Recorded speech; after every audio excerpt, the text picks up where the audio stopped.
ध्यान से सुनना। अगर कोई भी टैक्स न लगा होता तो हम लोग सिर्फ 21.5 रुपये देते 1 लीटर पेट्रोल का।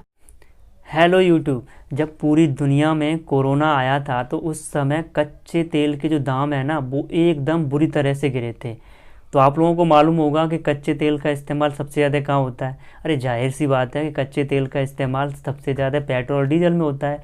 तो क्या हम लोगों को कच्चा तेल सस्ता होने की वजह से क्या पेट्रोल और डीजल सस्ता मिला?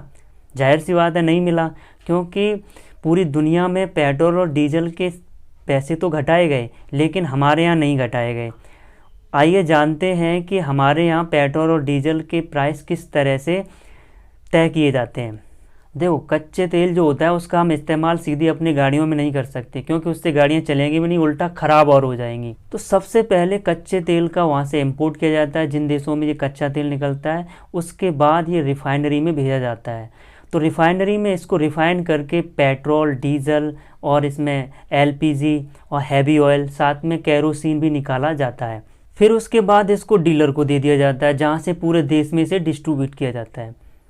अब यहाँ पर डीलर को देने से पहले सरकार इसके दाम एक ट्रेड पैरिटी प्राइस के तहत तय करती है, जिसमें हर तरीके का रिफाइनरी में जो किए जाने वाले प्रोसेस या जिन देशों से इसे लेके आया जाता है तो उसमें जो खर्चा, मतलब तमाम तरीके के जो खर्चे होते हैं, जो काल्पनिक खर्चे होते हैं, वो सब इसमें इंक्लूड करके एक ट्रेड पैरिटी प्राइस के तहत इसका दाम तय किया जाता है। और जो ऑयल वाली कंपनी है उनको उसका ऑयल प्राइस दे दिया जाता है।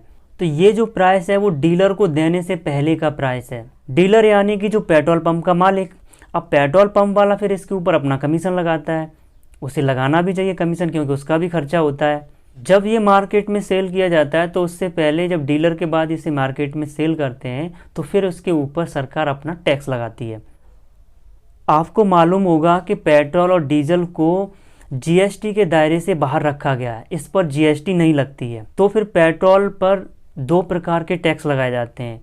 पहला होता है एक्साइज ड्यूटी, जो केंद्र सरकार लगाती है। दूसरा होता है अलग अलग राज्यों का वेट।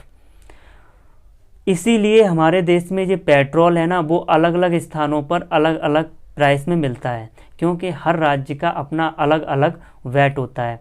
अब यहाँ पर आप लोगों को एक बात पता होगी कि जीएसटी के अंदर जो सबसे हाईएस्ट स्लैब है वो 28% का है।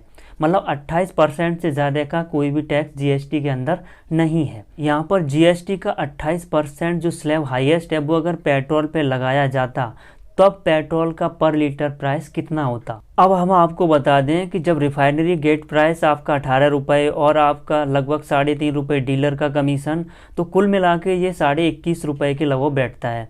तो अगर यदि आज हम पर कोई भी टैक्स न लगा होता तो हमें पेट्रोल मात्र 21.5 रुपये मिल रहा होता। ध्यान से सुनना, अगर कोई भी टैक्स न लगा होता तो हम लोग सिर्फ 21.5 रुपये देते 1 लीटर पेट्रोल का। लेकिन हम लोगों को टैक्स तो देना चाहिए ना, क्योंकि टैक्स से ही हमारे आसपास जितना भी डेवलपमेंट है वो टैक्स के दायरे से ही हो पाता है।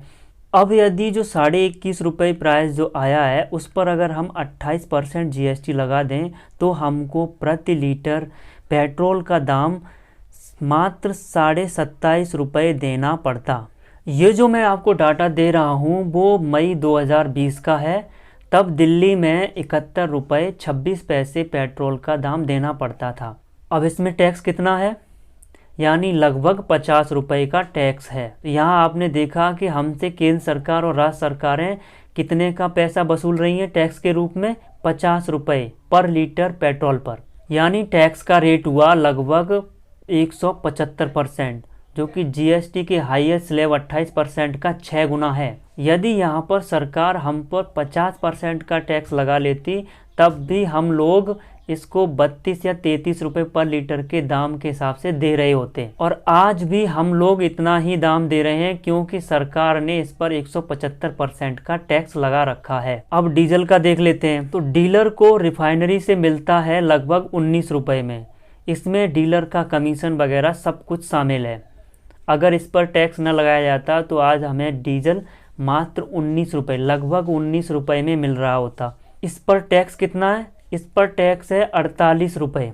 तो यहाँ पर देखने वाली बात है कि टैक्स का रेट डीजल पर कितना है, 156%, और पेट्रोल पर कितना रेट है, 175%। कि अगर जीएसटी का हाईएस्ट स्लैब जो कि 28% होता है, वो अगर इन डीजल और पेट्रोल पर लगाया जाता तो हम लोगों को डीजल और पेट्रोल के दाम 27 से लेकर के 29 रुपये पर लीटर के हिसाब से देने पड़ते। कि डीजल और पेट्रोल का सबसे ज़्यादा खर्चा इसेंशियल वर्क्स या इसेंशियल सर्विसेज और कृषि में होता है, जैसे कि सब्जी वाले हो गए, ट्रक हो गया, कृषि का जो सामान या जितने भी आइटम्स होते हैं वो मंडी तक जाना, या किसान के जो वर्क होते हैं उसमें यूज़ होना।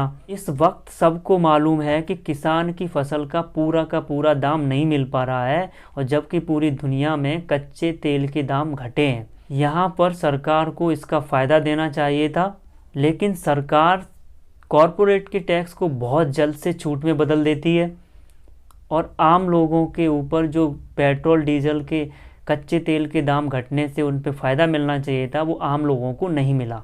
तो दोस्तों, ये था पेट्रोल डीजल के दामों का हिसाब किताब। उम्मीद है कि ये वीडियो आपको इन्फॉर्मेटिव लगा होगा, तो इसको आप लाइक और शेयर ज़रूर करें।